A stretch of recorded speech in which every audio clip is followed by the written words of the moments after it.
Assalamualaikum warahmatullahi wabarakatuh. Alhamdulillah wa syukrulillah ala ni'amillah. Assalatu wassalamu ala sayyidina Muhammad ibn Abdillah amma ba'dah. Pada pertemuan kali ini kita akan menyampaikan materi yaitu muamalat. Karena dengan adanya muamalat itu agar kita mendapat rezeki yang halal. Firman Allah, wa halallahu al-bai'a wa harrama riba. Itu dalam surat Al-Baqarah ayat 275. Allah telah menghalalkan jual beli dan mengharamkan riba. Tapi kita harus tahu bagaimanakah jual beli itu. Jual beli kita harus menetapi syarat dan rukun jual beli. Syarat jual beli diantaranya kita mengetahui kedua belah pihak, penjual dan pembeli, itu adalah berakal sehat. Jadi nggak boleh orang gila melakukan transaksi jual beli, tidak boleh, tidak sah itu jual belinya. Yang kedua yaitu kedua belah pihak itu sudah balik, jadi nggak boleh anak kecil melakukan transaksi jual beli, nggak boleh. Karena apa? Dikhawatirkan akan terjadi penipuan. Dan kalau sudah terbiasa Pak itu di kanan kiri kita anak-anak melakukan transaksi jual beli, sate pentol, menjadi membeli bakso bakar dan sebagainya, itu bagaimana hukumnya? Itu hukumnya tetap tidak boleh, cuma karena tidak dikhawatirkan ada penipuan, maka ya boleh-boleh saja, maksudnya itu tidak sampai terjadi haram. Hukumnya namanya fasad, itu halal bisa. Tapi kalau dikhawatirkan ada penipuan, itu hukumnya haram. Itu. Yang ketiganya, jangan sampai orang yang tidak bisa menasarufkan harta melakukan jual beli, nggak boleh. Orang yang safeh namanya itu. Jadi dia punya harta berapapun kan dia berangkat, itu tidak boleh untuk melakukan transaksi jual beli. Dan selanjutnya jual beli harus berkehendak sendiri. Tidak boleh jual beli itu dipaksa dari orang lain, nggak boleh. Harus jual beli itu dari kehendak sendiri. Contohnya ada orang menjual barang tapi karena dipaksa orang lain harus kamu jual. Banyak tuh sekarang itu, banyak sekarang itu kalau kamu melihat tayangan di televisi itu ada orang menjual tanahnya itu karena dipaksa, sertifikatnya diambil, harus menandatangani, harus dijual. Itu tidak sah, itu nggak boleh. Kita harus berhati-hati. Dan lagi dalam jual beli itu tidak boleh kita jual beli dengan barang yang najis, menjual kotoran kambing, menjual kotoran sapi, menjual kencing terpelu, kelinci dan sebagainya, itu nggak boleh seperti itu. Dan bagaimana itu banyak yang dilakukan, itu namanya adalah menggunakan memanfaatkan. Jadi namanya bukan jual beli, itu hanya memanfaatkan gitu ya. Jadi kita harus berhati-hati.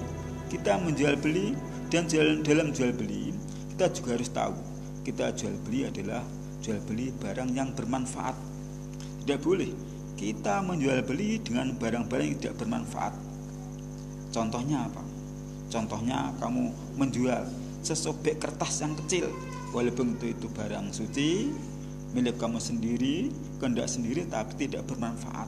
Itu kertas kamu sobek kecil sejari atau sepucuk jari, kamu jual. Siapa yang mau beli kertas ini?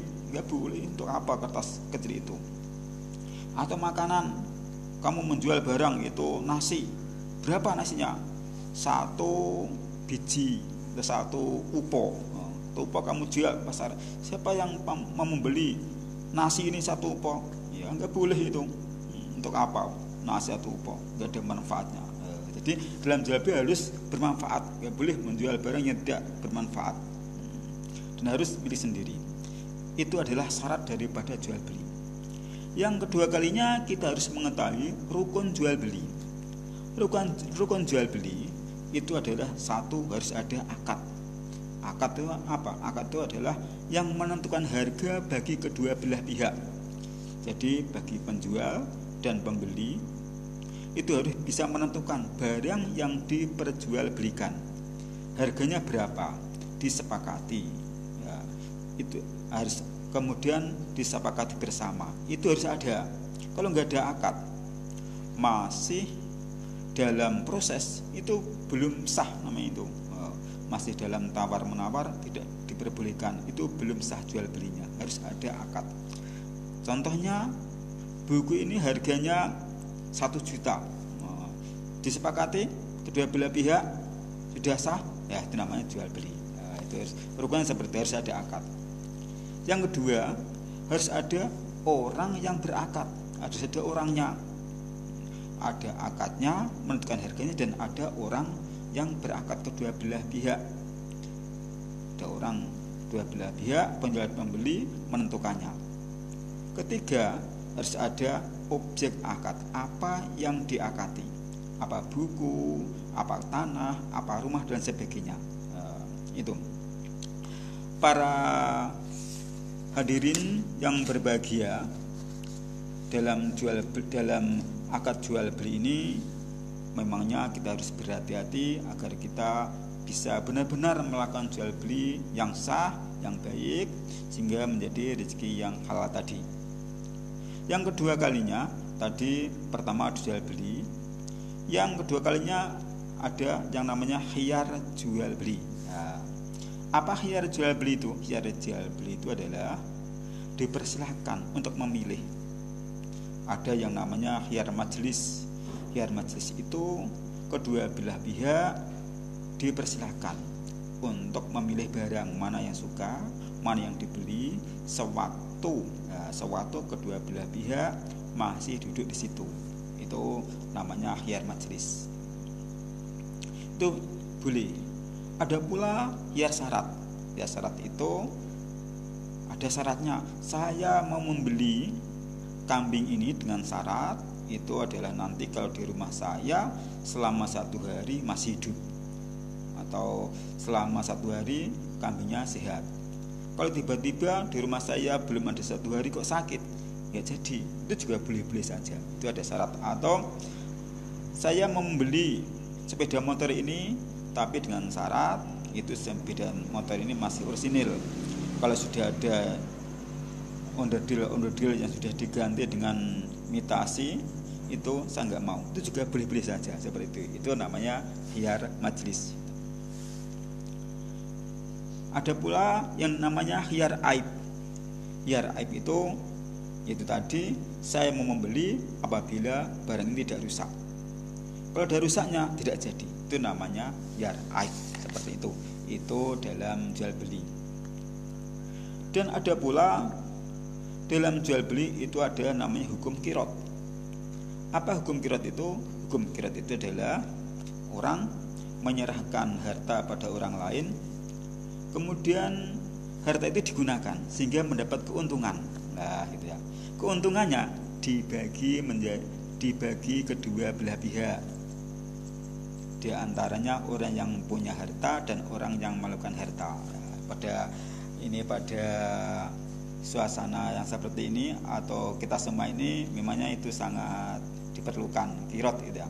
Karena kadang-kadang kita mampu berjual beli tapi belum ada modal, bisa menggunakan kirot, itu meminjam atau menggunakan modal orang lain, kita gunakan, nanti hasilnya kita bagi kedua belah pihak, itu namanya kirot.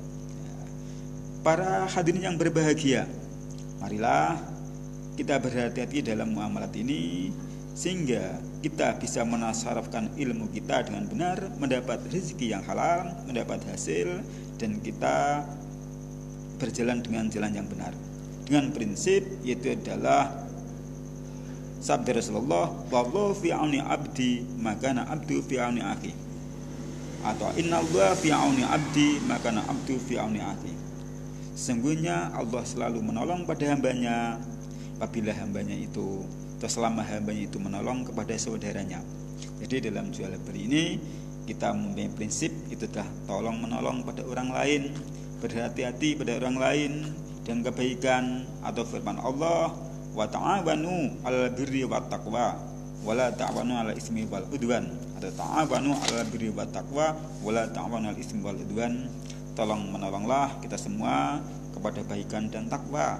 Jangan tolong menolong pada perdosaan dan permusuhan. Jangan sampai kita tolong menolong dengan berbuat dosa dan permusuhan.